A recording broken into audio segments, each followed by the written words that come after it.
Assalamualaikum warahmatullahi wabarakatuh. Perkenalkan, saya Kutu Tirsyadi, mahasiswa psikologi UIN Wali Songo Semarang. Di sini, saya akan memaparkan hasil riset psikologi perkembangan anak dan remaja tentang tunarungu. Sebelumnya, kita review sedikit materi dari kelompok 7 tentang tunarungu. Apa sih tunarungu itu?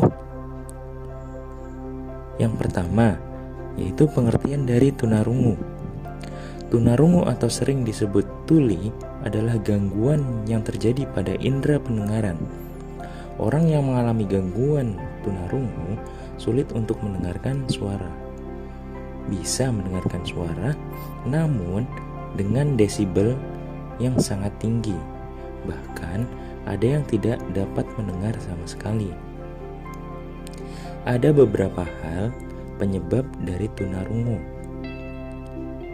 Ada yang sejak lahir dalam kondisi tidak dapat mendengar. Ada juga yang sejak lahir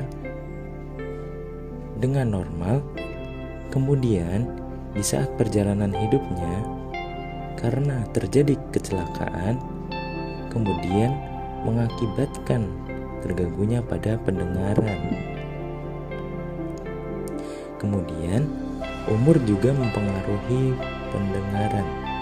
Orang-orang yang sudah lanjut usia, biasanya sistem pendengaran akan menurun. Nah, itu adalah pengertian dari tunarungu. Selanjutnya, kita akan bahas hasil riset. Yang pertama yaitu identitas dari subjek.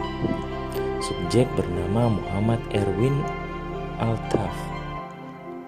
Kelahiran Semarang 30 Januari 1995. Laki-laki, sekarang usia 24 tahun. Sekarang sedang menempuh program sarjana ilmu peternakan di Universitas Gadjah Mada. Dengan keterbatasannya itu, Altaf masih bisa mengikuti materi seperti teman-temannya yang normal. Dia bisa memahami materi yang disampaikan melalui tulisan di papan tulis maupun PowerPoint. Namun, ada satu kesulitan. Ketika dosen memberikan materi dengan lisan yang tidak ditulis dalam PowerPoint maupun papan tulis. Kemudian, kondisi psikologis. Altaf sempat merasa minder karena keadaan tidak dapat mendengar dengan jelas seperti teman-temannya. Dia juga pernah mengalami depresi saat mendapatkan nilai D. Sementara teman-teman lainnya tidak ada yang mendapat D. Dia merasa tidak setara dengan yang lainnya karena keterbatasannya tersebut. Kemudian yang ketiga yaitu riwayat kasus. Ketika orang tua Altaf berangkat haji, mereka diberi vaksin meningitis dan obat-obatan antibiotik. Mereka tidak menyadari bahwa sang istri sedang hamil muda. Setelah perjalanan, ketika umur Altaf 10 bulan, orang tuanya menyadari bahwa ada yang aneh dengan Altaf. Altaf tumbuh sebagai pendiam dan tidak pernah kaget. Kemudian, ketika umur Altaf 3,5 tahun, Altaf disekolahkan di sekolah luar biasa di daerah Semarang. Seiring mengikuti pemeriksaan dokter ahli.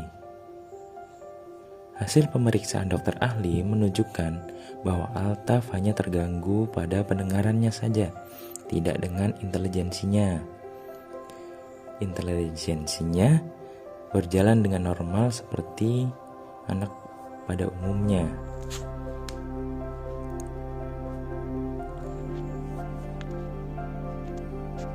Kemudian yang keempat yaitu penanganan. Orang tua Altaf mengupayakan agar Altaf bisa mendengar dengan baik dengan memeriksakannya ke dokter ahli hingga dirujuk ke rumah sakit di daerah Australia. Namun, menurut dokter ahli, Altaf tidak dapat mendengar. Kemudian, setelah beranjak besar, Altaf dipindahkan dari sekolah luar biasa ke sekolah umum.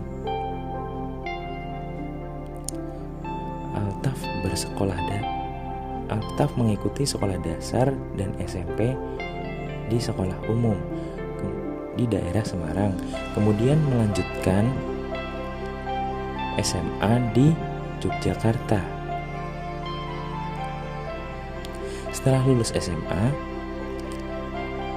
Altaf masuk ke Universitas Gadjah Mada di prodi program sarjana ilmu peternakan dengan jalur SNMPTN. Sekian yang dapat saya sampaikan. Apabila ada pertanyaan, silakan ditulis pada forum diskusi dengan maksimal 3 penelitian pertama. Terima kasih sudah mendengarkan pemaparan dari saya. Wassalamualaikum warahmatullahi wabarakatuh.